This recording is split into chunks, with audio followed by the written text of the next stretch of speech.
30 years of my existence, I've had no fear of the dark, of being alone, or of walking alone at night. But now I've been so scarred so much that the blackness of night sends shivers down my spine. Some laugh at me, others tease me, but if you went through what I went through, you would be sleeping with the lights on too. Trust me.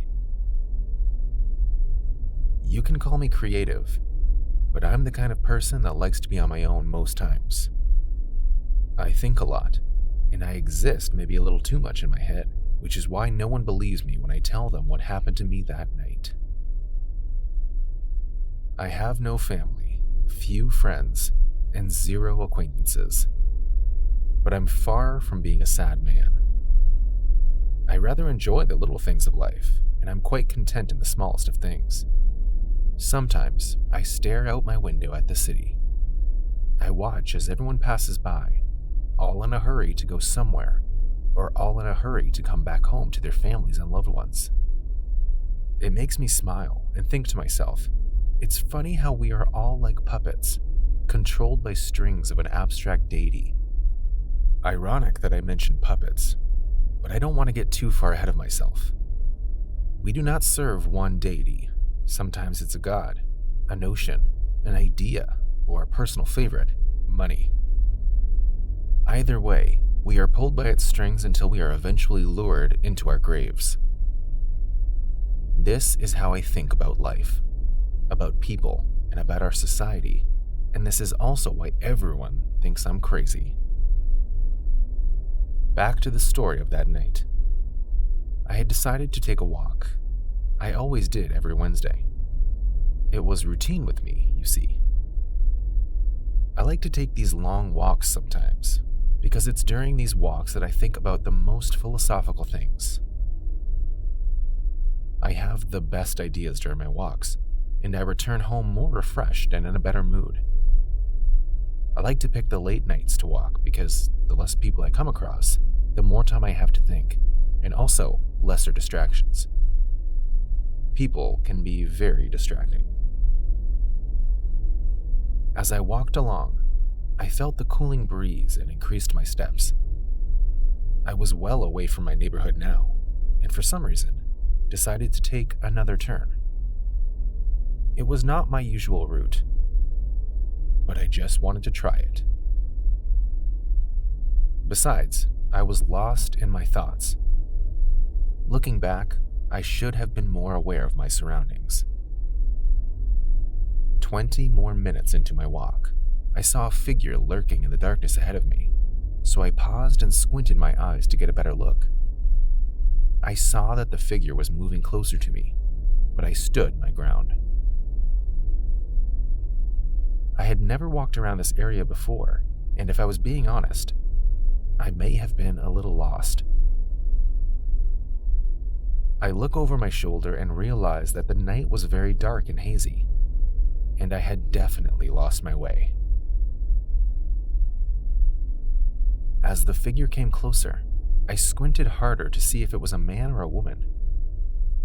The figure was just a few feet away now, and it was wearing a hat and a jacket, kind of like how a man would dress in the 80s. I shifted to a corner of the sidewalk to give him space to walk past me, but the figure stopped too, and now I was beginning to get scared. After a moment, the figure spoke and said something. Now I knew it was a man, but I still couldn't see his face. I didn't even hear what he said. I asked him to repeat what he said, while being cautious, and he repeated his words. "Dance for me," he said.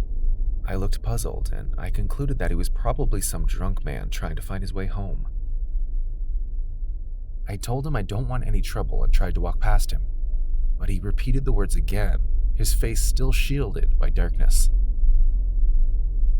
Now I had no idea what to do, so I walked past him right to the other side to continue my walk. But by now, I wasn't in the mood anymore, and I just wanted to go home. I said, "Dance for me." the figure repeated after I had walked past him. And before I could respond, my right leg moved to the right, just as my left leg moved to the left. The movements were all on their own and not at all of my doing. I was both shocked and scared at the same time. I looked over my shoulder and saw the very thing that would give me the creeps for the rest of my life. The figure had both his hands out in front of him, and his fingers sat in the air like there was an invisible keyboard in front of him. He moved one of his fingers again, and this time, my left leg moved to the right, just as my right leg began to tap. I was not sure what was going on, but it was a strange and terrifying feeling. I had no control of my body, and it seemed to have a mind of its own. "Please," I begged the strange man, "please stop. What are you doing?" The man began to laugh hysterically as he waved his fingers here and there, forcing me to move this way and that. My body was not moving on its own after all. He was controlling me. He was controlling my body, and I had never felt so helpless in my life. I realized that he was making me dance for him, for his amusement and pleasure, as he laughed. I had no idea who he was or why he was doing this, but I begged him to stop, to let me go, but it appeared he was having too much fun. I tried to fight the urge. It was a battle against my own body, and all the while, I watched him as he laughed and hooted. Suddenly, a strong wind blew, and the man's hat fell off. That was when I saw him for what he was. He was not a man at all. His head was completely red and his eyeballs seemed to be sticking out of their sockets. And he didn't have teeth. Not like a regular human anyways. They were more like those of a shark or a wild sea creature.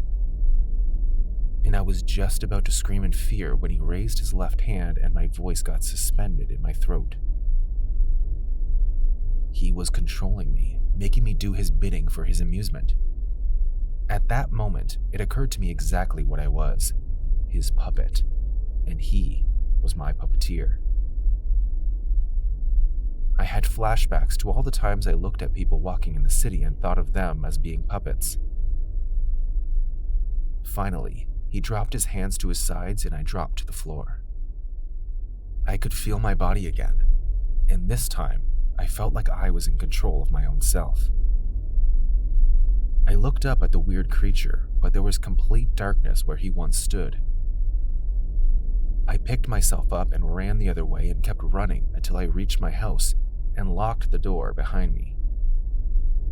Whenever I told anyone about the puppeteer, they all scoffed and shared their utter disbelief.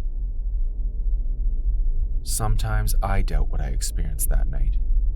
But every time I close my eyes and see his red face and razor-sharp teeth, I know I am not crazy. I know it.